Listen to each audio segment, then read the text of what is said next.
Pak Rektor, Pak Yahya, Pak Wardani yang saya hormati, dan bagian humas yang memfasilitasi pertemuan meeting ini, meeting Zoom ini. Kami mengaturkan terima kasih, jazakumullah ahsanal jaza. Saya menyampaikan salam takdim dari teman-teman karena tidak bisa ikut, mereka sedang melakukan penjurian sayembara mencari SIS muda. Kita mulai dengan bacaan basmalah. Bismillahirrahmanirrahim. Bismillahirrahmanirrahim.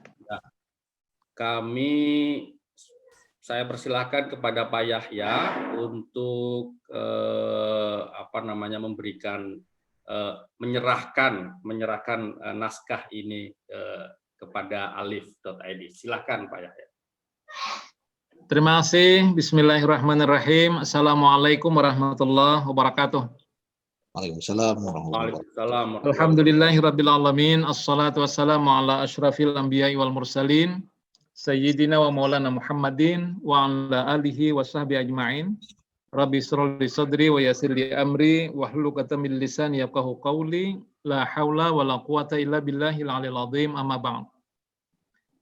Yang terhormat dan yang kami muliakan Rektor UIN Antasari, Bapak Profesor Dr. Haji Mujibur Rahman MA. Yang terhormat dan yang kami muliakan pemimpin redaksi dari Alif ID sebagai kanal media keislaman dan kebudayaan Jakarta, Bapak Hamzah Sahal. Kami berbangga hati dan bersenang hati, Pak Rektor juga sangat mendukung untuk program kerjasama ini. Tentu kami sangat berharap bahwa program kerjasama kita ini akan membuat tokoh Banjar atau ulama-ulama Banjar yang sudah ditulis dan juga diterbitkan bisa terbaca luas di seantero wilayah berkat bantuan dari Alif ID. Sebagai informasi bahwa ulama Banjar ini sudah kami terbitkan. Untuk ulama Banjar jilid 1 adalah merupakan hasil kerjasama antara Pusat Penelitian dan Publikasi Ilmiah LP2M UIN Antasari Banjarmasin dengan MOE Provinsi Kalimantan Selatan. Karena melihat bahwa informasi tentang biografi ulama ini sangat penting sekali bagi masyarakat untuk diketahui, maka Pak Rektor mengarahkan agar ulama Banjar jilid 1 itu ditulis kemudian direvisi. Kami telah melakukan penambahan beberapa sosok ulama yang perlu dimasukkan, bahkan yang sangat penting, itu kemudian juga melakukan sistematisasi ulang. Nah, dalam jilid 1 yang sudah kami revisi ini, di samping penambahan juga kami melakukan sistematisasi. Ya. Saya mewakili alif.id menyampaikan rasa terima kasih dan kata orang Jawa bungah ya, sangat berbahagia dengan kerjasama ini, karena ini kerjasama yang tak ternilai secara materi, karena bukan saja kami mendapatkan ratusan naskah berharga dari UIN Antasari, namun juga saya kira satu poin yang ingin saya sampaikan adalah bahwa program kerjasama ini alif.id dan UIN Antasari adalah menjawab kegelisahan dan kritikan yang selama ini datang kepada kami bahwa website yang berkembang hari ini itu bias Jawa sentris, karena memang lokasinya ada di Jawa, penulisnya kebanyakan juga dari Jawa, lalu otomatis mungkin juga ilmu pengetahuannya juga ada di Jawa semuanya, yang disiarkan, yang ditulis dan lain-lain. Dengan kerjasama ini, saya kira ini ikhtiar kecil dari alif.id untuk menjawab kritikan tadi bahwa penulis, lalu konten, dan lain-lain itu berasal dari Jawa. Dengan kerjasama dengan UIN Antasari ini akan mengisi kekosongan ya, mengisi kekosongan ini masih banyak sekali karena khazanah keislaman, kebudayaan yang ada di Aceh, yang ada di Nusa Tenggara, yang ada di Lombok, di Minang dan lain-lain, belum banyak yang di online kan ya dalam bahasa sekarang, apalagi dalam bentuk audiovisual. Saya kira mungkin dalam kesempatan yang baik ini di Alif selalu berdiskusi bahwa konten audiovisual, entah itu film dokumenter, entah itu seminar-seminar yang berkualitas, itu masih jarang sekali ada di YouTube. Konten-konten keislaman kita yang ada di YouTube itu melulu sholawatan, melulu pengajian umum, yang bernada akademik, yang tradisi intelektual yang dalam itu masih sangat minim.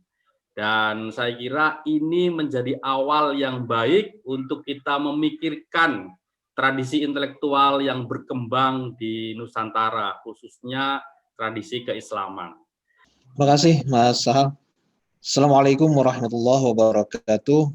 Waalaikumsalam warahmatullahi wabarakatuh. Alhamdulillah, wassalatu wassalamu ala Rasulillah Muhammad ibn Abdullah wa ala alihi wa sahbihi wa mawalah, amma ba'd. Yang saya banggakan, saya muliakan dan hormati, ini sahabat saya, Mas Hamzah Sahal, pemimpin redaksi Alif ID. Yang saya muliakan juga Ketua LP2M, Pak Dr. Yahya Mof, dan Ketua Puslit dan Penerbitan, Pak Dr. Wardani.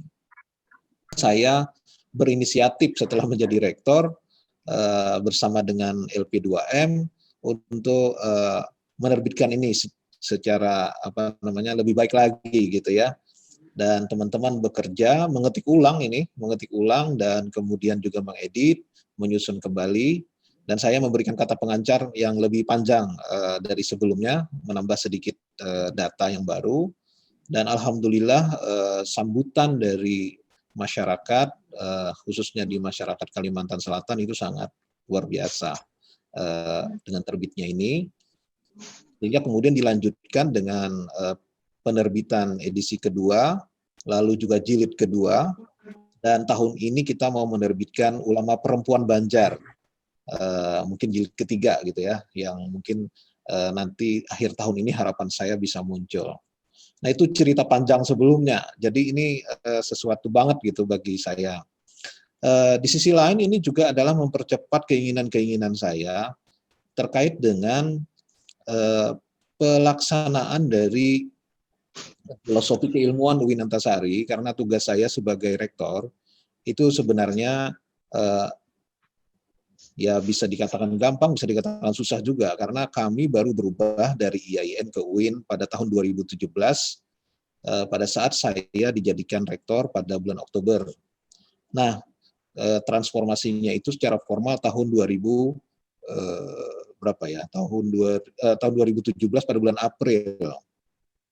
Maka tugas saya adalah meletakkan fondasi akademik sekaligus infrastruktur bagi UIN Antasari, karena kita baru mulai.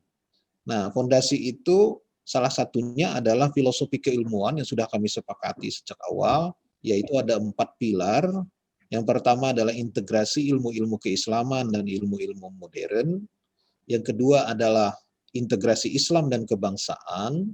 Yang ketiga berbasis lokal. Dan yang keempat berwawasan global. Nah, ini yang berbasis lokal, berwawasan global ini merupakan ciri khas yang barangkali harus kami miliki, karena kalau tidak UIN itu kan hampir sama-sama aja seluruh Indonesia kayak gitu-gitu gitu kan. Nah, jadi saya pikir ini yang berbasis lokal, berwawasan global ini perlu kita dorong agar nanti terjadi semacam saling belajar lah antara satu daerah dengan daerah lain, antara satu pulau dengan pulau lain, sebagai kekayaan Islam Nusantara, kira-kira seperti itu yang ada dalam pikiran saya. Nah, kemudian untuk itu Sejumlah penelitian sudah dilaksanakan, publikasi juga dilaksanakan. Tahun ini, insya Allah, Mas Sahal, kami akan membuka di perpustakaan UIN yang kampus 1 ini, sedang disiapkan, itu ada Banjar Corner. Nah, Banjar Corner ini akan kita luncurkan mudah-mudahan tahun ini, akhir tahun ini.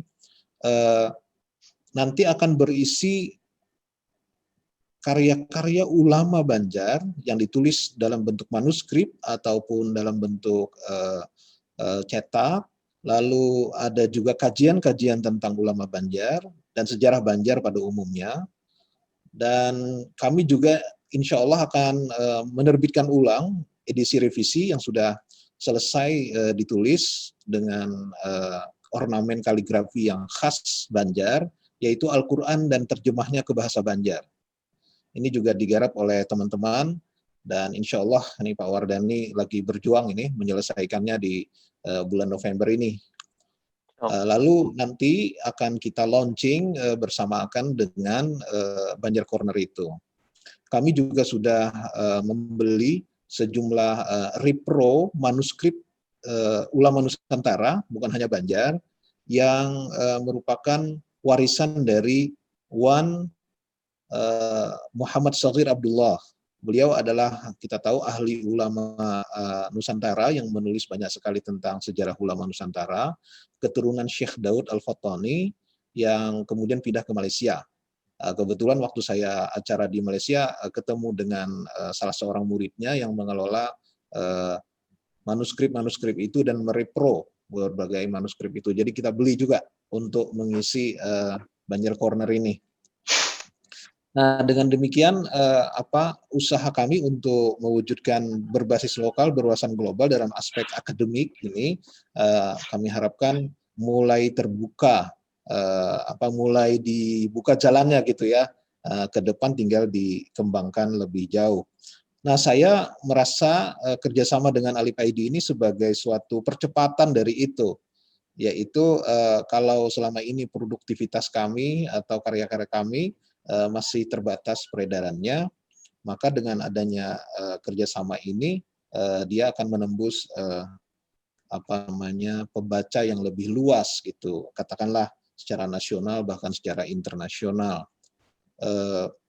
Ini sebenarnya juga bagian dari apa yang selama ini saya pikirkan dengan teman-teman, namun memang kita terlalu banyak pekerjaan, nggak sempat ya. Jadi saya berpikir bahwa kita perlu memang istilah anunya itu agak kasarnya mungkin intervensi ruang publik di dunia maya gitu. Seperti yang dikatakan oleh Mas Sahal tadi. Dan sebenarnya kita pernah, Mas Sahal, berdiskusi dengan UKM, orang-orang di Universiti Kebangsaan Malaysia, ya, karena kita punya kerjasama juga, untuk memproduksi film dokumenter tentang ulama-ulama ini. Karena mereka dulu pernah membuat film dokumenter tentang ulama Nusantara secara umum. Nah, namun gara-gara pandemi ini terhenti rencana itu. Salah satu televisi lokal di sini sudah siap membantu sebenarnya. Jadi nanti ke depannya kalau misalnya kita bisa kerjasama ya bagus sekali. Nanti disiarkan saja mungkin melalui YouTube, di-linkkan ke Alif atau ke kami juga. Nah itu kan bisa kita buat pekerjaan ini di masa yang akan datang. Karena itu sangat memungkinkan, saya pikir kita buat. Sebenarnya beberapa bulan yang silam, Mas Sahal, itu ada dari TVRI sini membuat semacam film dokumenter juga. Tapi hanya 2 tokoh sempat kemarin itu. Ya tokoh terkenal saja. Jadi satu Idham Khalid, duanya Zapri Zamzam. Zapri Zamzam itu mantan rektor pertama UIN Antasari. Nah, dia yang diangkat oleh TVRI dan disiarkan secara nasional katanya. Saya tidak sempat menonton tapi sempat ikut mengisi itu. Jadi gagasan ini sekali lagi saya kira sangat baik. Kemudian selain itu ya, ada kemungkinan juga Mas Sahal kalau ada tulisan misalnya dari kami atau dari dosen kami yang memang layak untuk ditayangkan di Alif gitu ya, atau yang sudah dipublikasi kemudian secara berkala bisa diterbitkan, itu mungkin juga bisa nanti kita bicarakan tergantung kesepakatan. Saya berikan contoh guru saya dan gurunya Pak Wardani juga ini, almarhum Profesor Dr. Zurkani Yahya, itu ada menulis yang sifatnya populer gitu, yaitu pertama judulnya Asmaul Husna, yang di Facebook pernah saya tampilkan kata pengantar saya. Itu edisi 2010 diterbitkan oleh Pustaka Pesantren kemarin nih, teman-teman Elkis tahun 2010.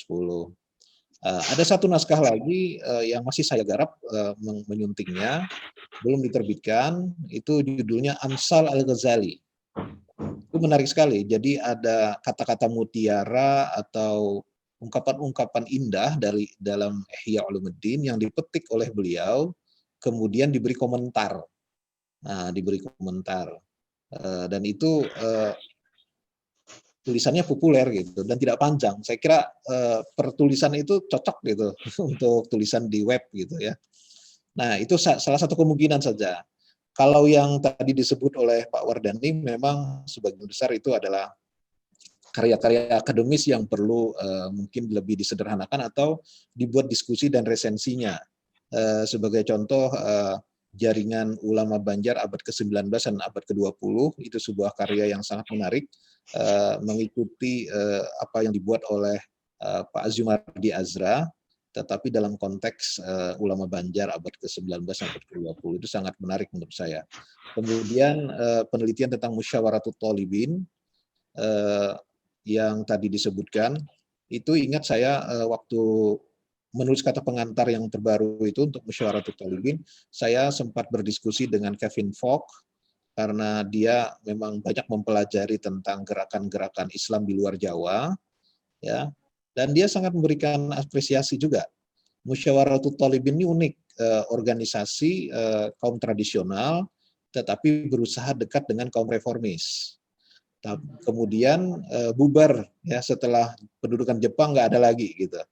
Nah ini sangat menarik buat saya. Lalu kami terbitkan ulang hasil penelitian lama ini.